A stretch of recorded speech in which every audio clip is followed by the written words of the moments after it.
พบกับจันจิเนโมในลุคการแต่งหน้าไปดินเนอร์คริสต์มาสกับสามีโดยเสื้อวิงวิงวับได้อยู่อ่ะเห็นไหมโอเคมื้อนี้กันกับสิมาแต่งหน้าคริสต์มาสเนาะหรือว่าไผที่ว่ามักในลุคนี้กะลองไปติดตามกันบ้างเลยอาจจะบ่ใส่ในคริสต์มาสอาจจะปีใหม่เข้าดาวใส่ในลุคนี้ก็ได้คันเป็นไผมักอะลองไปติดตามกันเบิ่งเลยเด้อโอเคตอนนี้กะมาถึงขั้นตอนของการที่สิเริ่มแต่งหน้าก่อนสิแต่งหน้าของจันจิก็ต้องได้เตรียมหน้าก่อนคือเตรียมหน้าก็คือแล้วแต่คนเนาะไผที่เตรียมหน้าก็คือบางคนก็สิมาร์กหน้าก่อนแต่คือจันจินี่ก็มาร์กหน้าก่อนแล้วก็พร้อมแต่งหน้าใส่ครีมบำรุงเรียบร้อยของแต่ละคนแบบว่าก่อนแต่งหน้าใส่ครีมอย่างอันนี้เขาก็สิบ่เว้านะเพราะว่าเขาสิบ่เว้ามื้อนี้มันการแต่งหน้าคริสต์มาสโอเคไปเริ่มกันเลยเนาะตอนแรกแก้มก็สิใส่อันนี้เขาเอิ้นว่า Essential Mood เนาะของอย่างอันนี้เขาเอิ้นจังแซมุนใส่เอเซนทัลก่อนอันนี้กับแมนเบสอันนี้แมนของบ๊อบบี้บราวน์เนาะวันนี้เขากะสิมาในแบบว่าธีมคริสต์มาสกะสิแมนสไตล์ปากแดงคันเวลาเขาปากแดงแล้วกะสิบ่แต่งตาให้มันเข้มเนาะเพราะว่ามื้อนี้แก้มกะใส่แบบคอนแทคสีฟ้าแล้วตาคือสีเด่นแล้วแต่ว่ากาจะบ่เฮ็ดให้ตาเข้มเพราะว่าถ้าสมมุติเฮ็ดให้ตาเข้มตาเฮาก็สิเบิ่งคือตาเฮาแบบดุหั่นนะเนี่ยโอเคหลังจากใส่เบสแล้วและอันนี้มันสิมีเบสตัวนี้นำเบสของจังแซมุนตบพร้อมอีกแล้วแต่เทคนิคของคนเนาะสิแต่งหน้าจังได๋แต่ว่าแก้มนั่นลืมแต่งสิตบมันเข้าแค่อันนี้กะไส้ของจังแซมุนอีกเลยเด้อโบได้ข่าวโฆษณาอย่างอยากบอกว่ามันไส้ดีก็คือเวลาแต่งกะสิบละเอียดหลายแต่ว่าก็พอเบิ่งอันนี้ก็สิเป็นห้องพื้นของนาสเนาะ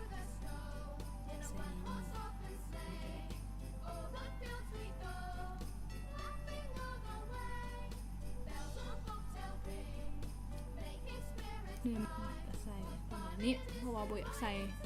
ให้มันเข้มหลายเด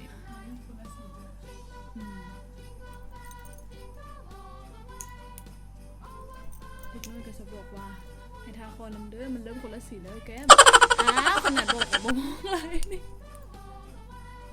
ไผ่เป็นบอบางเครือแบบเขาลืมทาคออ่ะนะโอเคก็สีแบบประมาณนี้อันนี้มันผิวหน้าเนาะคุณเขาจะเป็นลงแป้งอะไรคือของแก้มเนาะเทคนิคอะซิโบได้มีอีอย่างหลายการแต่งหน้ากับซิโบได้พิถีพิถันหลายอันนี้มันสไตล์จันจิเนาะก็คือแต่งลวกไปแต่กับพอเบิงออกมากับโบได้แมนแบบเขาจะว่าโอ้อีนี้แต่งหน้าโบเป็นสินะแต่กับแต่งเป็นยูหน่อยนึงแต่กับโบได้แมนเก่งซึ่งโอ๊ยโบได้เก่งแซมก็ออกมาเฮ็ดทายเบิงสิโบว่าจังสั้นได้ไผ่แต่ละคนก็มีเทคนิคแต่งหน้าของไผ่ของมันเนาะแค่ประมาณนี้แล้วเขาก็ต่อด้วยหลังจากนั้นแล้วเขาก็ต่อด้วยแป้งฝุ่นนะจ๊ะแป้งฝุ่นตัวนี้เป็นของทรีเทคนิคของใครของมันให้เขาจะเห็นหน้าที่แบบโบต้องเกี้ยงอย่างไรก็ได้โอเควันนี้ขั้นตอนเขาก็จะไปเต็มคิ้วเนาะเต็มคิ้วตัวนี้มันโปรซาลินบราวน์เพนเซลอันนี้อาจจะเป็นของเขาจะซื้อมาปักน้องฉักเนาะเอาไฟลงแล้วรู้สึกว่าได้ดีคิ้วกันหนักกับสุดเล็กหนึ่งแต่สุดปัดไปแบบธรรมชาติวาดแบบทรงคิ้วแล้วก็เติมหางนิดนึงนี่หักษาเลยเนี่ยสิมาเติมคิ้วปัดคิ้วนิดนึงอาจจะใส่แนวปัดคิ้ว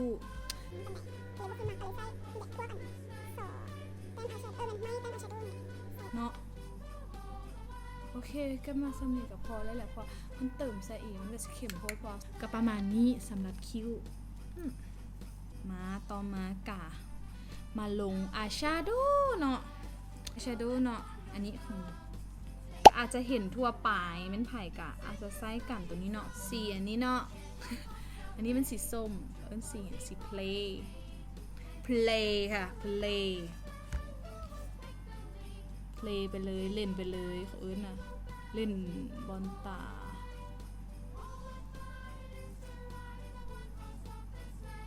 เบรนเป็นหน้าบุกเก่งหนูวาดไปแหละดุดมันจะมีสีวิงเนาะแต่ว่าเบิงคือแบบวิงแฮงนะแต่เวลาเขาท้าออกมานะมันกะบ่ได้วิงอย่างไรสีใส่สีโรก็คือไปใส่บอลปลายตาสีค่อยๆไล่สีไปเนาะอันนี้โอ้ยแดงพูดได้นี่สีเข้มเขากับสีใสของนัสเนาะนัสตัวนี้ว่าได้ราคาดีบริการกันเองลูกเครื่องกับแล้วก็ออกเป็นเทาๆส่วนปลายหางตาเขากับสีเห็ดเข้มแล้วเขากับสีทาทั้งลุ่มเป็นสีเดียวกับปลายหางตาของเขาโอเคซัมนิกะถือว่าได้แล้วก็สีใสเป็นวิงสีนี้ใส่สีนี้เขาเอิ้นสีแฟนตาซีเห็นบ่เวลาเท้าออกมามันก็ถึงกันก็สีเหลื่อมวิงอยู่นี่ประมาณนี้เนาะจะประมาณนี้แหละตาแล้วก็สีใส่อายไลเนอร์เนาะเคส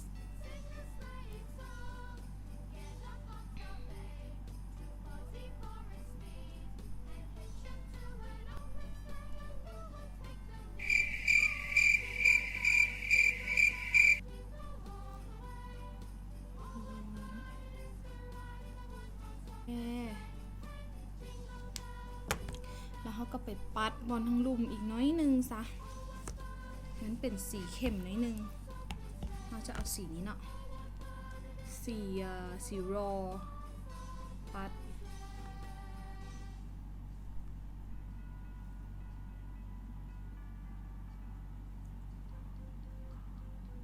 มันจะมีทองในน้อยนึงให้เข้ากับ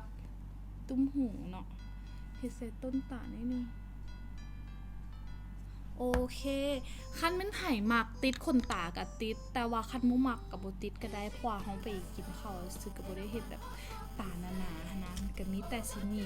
หนีบขนตาแก้มก็แบบยาวเพราะว่าคันห้องบนหนีบอย่างสั้นนะขนตาเขาสิเป็นคือแบบฮักขึ้นซื่อๆนะเทคนิคของแก้มเองสั้นกันล้อถามสร้างแต่งหน้าสินะอันนี้นะอันมาสคาร่าตัวนี้ไส้ดีแฮงเลยของมิสทีนแล้วก็ปัดตาลุมนี่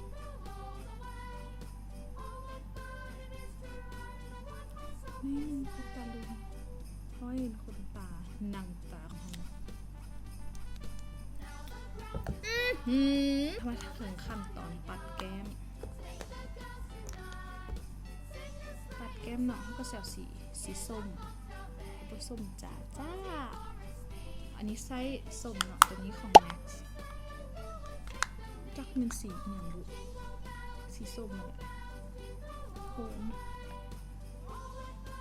โหลืมไฮไลท์ดักแต่ว่าแต่งเบาๆเนาะบ่ต้องไฮไลท์แฮงเด้อเขาสิจับโป๊ะเขาได้ว่าเขาเฮ็ดทำท่าซึมดัง บางคนเนาะเคยเห็นบ่ที่ว่าเห็นไฮไลท์ดังเป็นฮอนเลยใช่ไหมบ่ธรรมศาสตร์อุ๊ยเดี๋ยวว่าไปเลยติดปากแกเป็นยังไงแก้มกับส้มๆนิดนึงพีชแล้วเขากับไฮไลท์วันนี้ขั้นตอนของเขาสิมาใส่ไฮไลท์กันได้เนาะสิแบบบอนนี่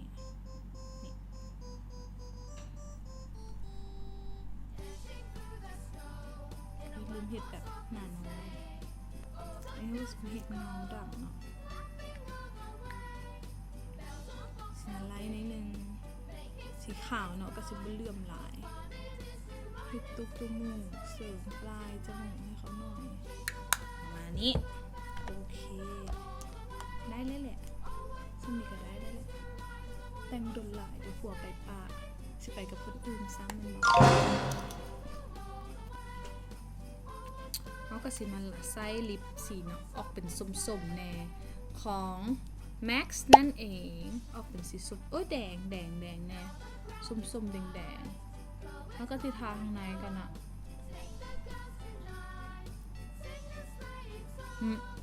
เห็นบอกเวลาทำเม้มนะมันก็จะเป็นแดงประมาณเนี้ย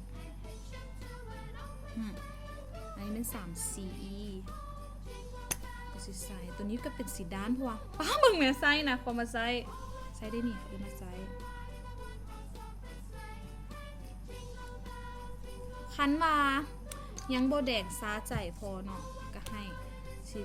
สีแดงนะเป้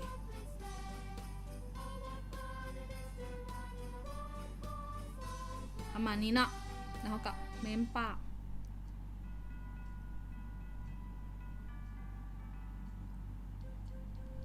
ลุกเบาๆแต่ว่าเน้นความเปรี้ยวจ้ะโอเคเนาะสำหรับคลิปนี้กะจะบอกสาวๆว่าบ่ได้มาแต่งหน้าละล่าดายมื้อนี้สิมาแจกของขวัญปีใหม่ให้กับสาวๆที่ติดตามจันจิเมโมนั่นเองหรือว่าผู้ชายกะถ้าสมมุติว่ากดแชร์กดไลค์คลิปนี้ออกไปเนาะแล้วเฮาสิแรนดอมเอา5 คนเพื่อแจกรางวัลปีใหม่เนาะก็คือเฮาสิแจกเกี่ยวกับเครื่องสำอางคอสเมติกที่ว่าเฮาเขาเอิ้นว่าหยังสำหรับผู้หญิงเนาะที่ว่ามักแต่งหน้านั่นเองแต่ว่าบ่ได้เป็นของเก่าได้ก็คือซื้อมาให้ใหม่แหละเพื่อแจกนะแต่ว่าอย่าลืมกด follow นำใดกด follow กดไลค์กดแชร์ออกไปเนาะคลิปนี้เนาะวันที่30นะเฮาก็สิมาประกาศผลเนาะว่าเป็นไผได้แล้วเฮาก็สิไปหาผู้นั้นเลยแล้วก็ไปทายรูปแชะเอาของรางวัลไปให้หรือถ้าไผสะดวกมาเอาน้ำเฮาก็ได้เด้อว้าวสะดวกให้ไผมาหับเอาก็ได้โอเคกะสิมีเนาะสำหรับของรางวัลกะสิมีอายแชโดว์เนาะพาเลตPro Max Makeup Palette ของ Siwana Color แล้วก็มีลิปสติกของ NYX เนาะมี2 อัน2 สีอันนี้ออกเป็นสีบัวแน่ตัวนี้ส่วนออกตัวนี้เป็นสีนูดส้มๆแน่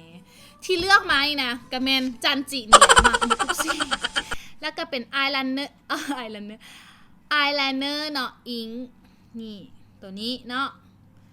รางวัลที่4แล้วเนาะตัวที่4แล้วเนาะแล้วก็ตัวนี้ก็เป็น